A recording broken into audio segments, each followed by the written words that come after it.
नमस्कार दोस्तों आज दिनांक 18 सितंबर 2020 दिन शुक्रवार को श्वेता मिश्रा यूट्यूब चैनल पर आप सभी का हार्दिक स्वागत है। दोस्तों हमारे चैनल पर सभी ऑथेंटिक न्यूज होती हैं। सभी ऑथेंटिक न्यूज के लिए आप श्वेता मिश्रा यूट्यूब चैनल को सब्सक्राइब कर सकते हैं। इसके बाद दोस्तों एक आपको ये नोटिस दिख रही है जिसमें माननीय मंत्री जी ने वर्ष 2017 से अगस्त 2020 तक के सरकारी संविदा तथा आउटसोर्सिंग के माध्यम से जितने भी युवाओं को नौकरी मिली है उसके संबंध में 1 सप्ताह के भीतर हर हाल में जानकारी उपलब्ध कराने का निर्देश दिया है। तो क्या पता बीजेपी सरकार है सरकारी वालों को भी संविदा कर दें, क्योंकि संविदा का प्रस्ताव तो उन्होंने पहले ही ला दिया है। तो अब देखिए क्या होता है, पता चलेगा। कुछ दिनों बाद अगस्त 2020 तक का ब्यौरा मांगा गया है वर्ष 2017 से। इसके बाद कल मोदी जी का जन्मदिन था जिसे छात्रों ने बेरोजगार दिवस के रूप में मनाया और विरोध जताया। कहीं आपको दिख रहा है कि कहीं बेचे पकौड़े और कहीं लगाया ठेला। कहीं पर छात्रों ने पकौड़े बेचकर और कहीं ठेला लगाकर विरोध जताया है। लगातार आप देखते जाइए। सिविल लाइन पर सुभाष चौराहे पर पुलिस से झड़प भी हुई।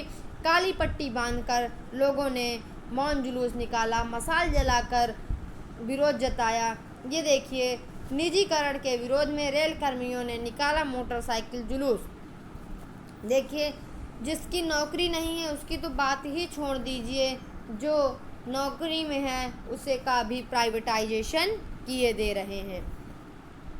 जो नौकरी में है उसे भी निकाला जा रहा है, जो नहीं है उसे तो नौकरी दी ही नहीं जा रही है, जिसका विरोध चल रहा है।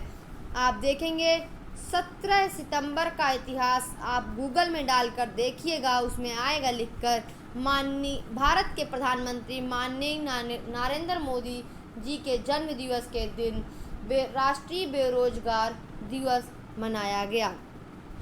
ये इसलिए मनाया गया है कि छात्रों को रोजगार नहीं दिया जा रहा है। देखिए, कर्नलगंज में 3 मुकदमे दर्ज, रोडवेज बस पर पथराव, इसके बाद मांगी नौकरी मिली लाठियां, बालसन चौराहे पर पुलिस से झड़प, पथराव, लाठीचार्ज। आप देखेंगे सभी पेपर में सभी में ब्रेकिंग न्यूज़ यही है। मुंडेरा में निकला मशाल जुलूस।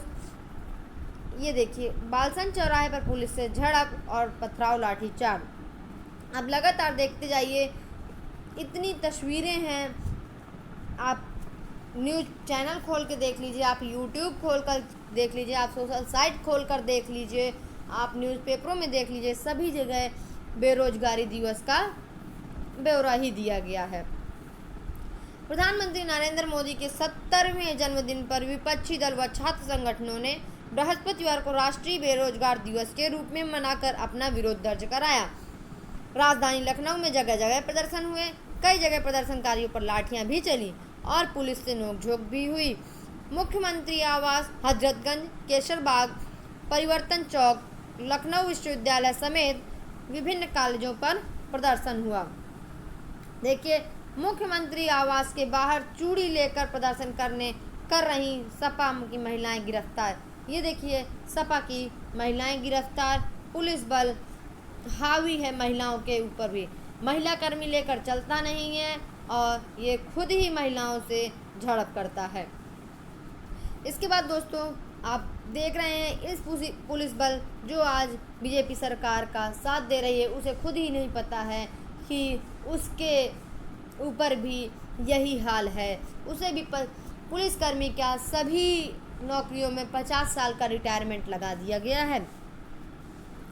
इसके बाद दोस्तों आप देख रहे हैं, ये प्रयागराज की कुछ तस्वीरें हैं। प्रयागराज में प्रदर्शन की, पुलिस से झड़प, पथराव, लाठीचार्ज। ये सरकार, पुलिस बल, लाठीचार्ज, आंसू के गोले, इसी में जीतती है। आप लगातार देखते जाइए। प्रियंका गांधी ने कहा है कि शिक्षक भर्ती मानवीय संवेदन का मसला है। उन्होंने ये भी कहा है कि संविदा नीति के खिलाफ सड़क पर उतरेगी कांग्रेस। कांग्रेस ने कहा है संविदा नीति के खिलाफ सड़क पर उतरकर युवाओं का साथ देगी और युवाओं के साथ डिजिटल संवाद करते हुए उन्होंने कहा कि पार्टी के लिए यह राजनीतिक मुद्दा नहीं है बल्कि मानवीय संवेदनाओं और न्याय का मुद्दा है। लगातार बीजेपी सरकार छात्रों के साथ अन्याय पे अन्याय करती जा रही है। ये देखिए, आपको तस्वीरें दिख रही हैं लगातार। अब देखते हैं अगली खबर क्या है। 22 सितंबर को जारी होंगे 5 बड़ी भर्ती परीक्षाओं का कार्यक्रम। 22 सितंबर को जारी होना है। CGL, CHSL, MTS, JEE, stenographer की परीक्षा तिथियां भी शामिल हैं, जिनका परीक्षा कार्यक्रम 22 सितंबर को जारी हो जाएगा। इसके बाद दोस्तों, और इसकी परीक्षाएं लगभग अक्टूबर या नवंबर में होंगी। इसके बाद कंप्यूटर सहायक टाइप टेस्ट के लिए 151 अभ्यर्थी सफल। 13 पदों के भर्ती के लिए 8,595 अभ्यर्थियों ने दी थी परीक्षा, जिसमें 151 अभ्यर्थियों को टाइप टेस्ट शामिल होने के लिए सफल घोषित किया गया। टाइप टेस्ट कंप्यूटर पर होगा, जल्द ही इसकी तिथि जारी की जाएगी। आयोग के सचिव जगदीश ने बताया कि सभी 151 अभ्यर्थियों को ऑनलाइन आवेदन के रूप में दावों के अनुसार औपबंधिक रूप से सफल घोषित किया गया है। परीक्षा परिणाम आयोग की वेबसाइट पर उपलब्ध है। द्वितीय चरण के तहत होने वाले कंप्यूटर टेस्ट के संबंध में अलग से विज्ञप्ति जारी की जाएगी। अभ्यर्थी उस विज्ञप्ति में दिए हुए दिशा निर्देशों के अनुसार कार्यवाही सुनिश्चित करनी होगी, अन्य द्वितीय चरण की परीक्षा के लिए उनका दावा निरस्त कर दिया जाएगा। यदि आप विज्ञप्ति के अनुसार अपनी कार्यवाही नहीं करते हैं तो आपका अभ्यर्थन निरस्त कर दिया जाएगा। इसके बाद SSC ने दिया परीक्षा केंद्रों को बदलने का मौका। ये मैंने आपको कल ही बताया था। SSC ने 18 से 20 नवंबर के मध्य सेंटर बदलने का मौका दिया है और उसने कहा है अपने आसपास के सेंटर आप बता सकते हैं जिन्हें बदल कर दिया जाएगा। इसके बाद दोस्तों, अगली खबर है RO प्री में 18 गुना होंगे पास। अभी तक लोक सेवा आयोग ने स्थिति स्पष्ट करते हुए बताया कि 13 गुना नहीं बल्कि 18 गुना ही पास होंगे अभ्यर्थी। इसके बाद दोस्तों, सिविल सेवा परीक्षा से CSAT हटाने का प्रस्ताव नहीं। केंद्र सरकार ने गुरुवार को स्पष्ट किया कि सिविल सेवा परीक्षा से CSAT को हटाने का प्रस्ताव नहीं है। देश में संघ लोक सेवा आयोग UPSC सिविल सेवा परीक्षा का संचालन करता है। इसके 3 चरण प्राथमिक परीक्षा, मुख्य परीक्षा और साक्षात्कार होते हैं। इन परीक्षाओं के माध्यम से देश में भारतीय प्रशासनिक सेवा IAS, भारतीय विदेश सेवा IFS और भारतीय पुलिस सेवा IPS सहित कुछ अन्य पदों के लिए अधिकारियों का चयन होता है। CSAT सिविल सेवा परीक्षा के प्रथम चरण का हिस्सा है। राज्यसभा में एक लिखित सवाल में पूछा गया था कि क्या सिविल सेवा परीक्षा के लिए CSAT को हटाने का सरकार के पास कोई प्रस्ताव है। इसके जवाब में कार्मिक, लोक शिकायत तथा पेंशन मंत्रालय ने राज्य मंत्री जितेंद्र सिंह ने कहा नहीं।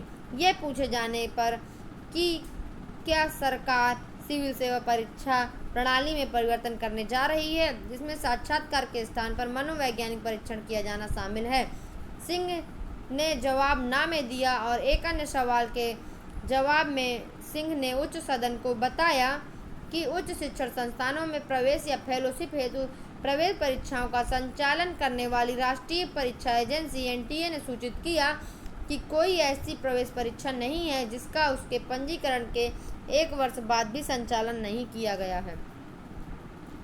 दोस्तों, इसमें CSAT की बात है। इसमें CSAT में कई लोगों ने पूछा था कि क्या सिविल सेवा परीक्षा से CSAT को हटाया जा सकता है, तो उसका फाइनली जवाब है कि इसका कोई प्रस्ताव ही हटाने का नहीं है।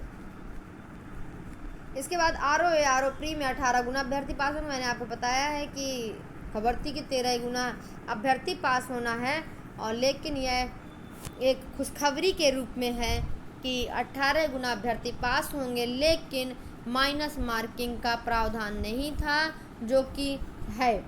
माइनस मार्किंग रहेगी और 13 गुना उत्तीर्ण होने का निर्णय लिया गया था, लेकिन अब इसमें संशोधन करते हुए 18 गुना अभ्यर्थी ही पास होंगे। इसके बाद अभ्यर्थियों को पुनः मेडिकल की अनुमति देने का निर्देश। केंद्रीय सुरक्षा बलों में भर्ती का मामला था। रिव्यू मेडिकल गठन की मांग खारिज करने को हाई कोर्ट में दी थी चुनौती। तो इसमें मांग की गई थी कि CRPF का जो मेडिकल था उसमें दोबारा इसमें मेडिकल हो, तो उसका निर्देश आ गया है अभ्यर्थियों को पुनः मेडिकल की अनुमति देने का निर्देश। तो इसमें हाई कोर्ट ने केंद्रीय सुरक्षा बलों की भर्ती आवेदन करने वाले याची अभ्यर्थियों का रिव्यू मेडिकल बोर्ड गठित कर पुनः मेडिकल परीक्षण करने का आदेश दिया गया है। तो इसमें हाई कोर्ट ने आदेश दिया है कि इनका फिर से परीक्षण, रिव्यू मेडिकल परीक्षण किया जाए। इसके बाद दोस्तों अगली खबर है 1000 स्टेशनों पर उपयोग शुल्क लगेगा। ये देखिए, यही है प्राइवेटाइजेशन। 1000 स्टेशनों पर लगेगा उपयोग शुल्क। अब उपयोग शुल्क लगेगा सार्वजनिक निजी भागीदारी PPP मॉडल के तहत विकसित किए जा रहे रेलवे स्टेशनों के साथ बड़े स्टेशनों पर भी यात्रियों से उपयोग शुल्क लिया जाएगा। भले ही इन स्टेशनों का अभी पुनर्विकास नहीं हो पा रहा है, ऐसे स्टेशनों की संख्या लगभग 1000 होगी। तो अब जितनी भी आप फैसिलिटीज़ लेंगे उतना ही आपको स्टेशनों में शुल्क भी लगेगा। इस तरह के स्टेशनों की संख्या 1000 है जहां की अभी शुल्क लगाया जाएगा। और यहाँ प्राइवेटाइजेशन तो नहीं हुआ, लेकिन उसमें शुल्क आपसे लिया जाएगा। इसके बाद दोस्तों सबसे पहले डिजिटल मीडिया के नियम बनाए जाएं, ये आज की मुख्य खबर है। देखिए, कल के बेरोजगारी का प्रदर्शन को देखते हुए केंद्र सरकार ने कहा है कि मीडिया के लिए ज़रूर नियम बनाए जाएं, डिजिटल मीडिया। क्योंकि आपने देखा कल ट्विटर अभियान में, जब ट्विटर कैंपेन चल रहा था, तो देश में पहले नंबर पर और विश्व में तीसरे नंबर पर ये बेरोजगार दिवस का प्रदर्शन था, जिसमें कई मुद्दे थे और वह नंबर 1 और नंबर 3 पर ट्रेंड में रहा। और सबसे बड़ी उपलब्धि तो ये थी, गूगल ने भी 17 सितंबर का इतिहास में विकिपीडिया में देख लीजिएगा, आप खोलकर 17 सितंबर का इतिहास डालिएगा तो वहाँ पर आ जाएगा माननीय मोदी जी के जन्मदिन पर 17 सितंबर को राष्ट्रीय बेरोजगार दिवस के रूप में मनाया गया। तो आप देखिए इसमें क्या लिखा हुआ है। केंद्र सरकार ने कहा कि यदि उच्चतम न्यायालय मीडिया नियमन पर कोई फैसला लेता है तो पहले यह डिजिटल मीडिया पर लेना चाहिए, क्योंकि यह तेज़ी से लोगों के बीच पहुंचता है। केंद्र सरकार ने कहा कि व्हाट्सएप, ट्विटर और फेसबुक जैसे डिजिटल माध्यम से किसी भी जानकारी को वायरल होना संभावना रहती है। एक टीवी चैनल के कार्यक्रम प्रसारण के मुद्दे पर सूचना एवं प्रसारण मंत्रालय की ओर से दायर एक जवाबी हलफनामे में कहा, मुख्य धारा की मीडिया इलेक्ट्रॉनिक एवं प्रिंट के लिए पर्याप्त रूपरेखा एवं न्यायिक निर्णय पहले से मौजूद हैं। तो हमारी केंद्र सरकार का कहना है कि यदि नियम बनाए जाएं तो सबसे पहले डिजिटल मीडिया के लिए नियम बनाया जाए, तो फिर इनकी मनमानी और बढ़ जाए और इनका ये लोग खेल करते रहें और विश्व में अपनी छवि को बनाए रखें और यहाँ भारतवासियों का गला लगातार काटते रहें। तो उनका कहना है कि व्हाट्सएप, ट्विटर जैसे सोशल मीडिया की लोगों की पहुंच बहुत तेज़ है। इन पर सबसे पहले अगर कोई मीडिया से संबंधित रूल है, नियम है, तो सबसे पहले डिजिटल मीडिया पर वह लगाए जाएं। मुख्य धारा की मीडिया के लिए नियमन पहले से ही मौजूद, उन्होंने बताया है। मुख्य धारा की मीडिया जो इलेक्ट्रॉनिक एवं प्रिंट मीडिया है उनके लिए रूपरेखा एवं न्यायिक निर्णय पहले से ही मौजूद हैं। Thank you.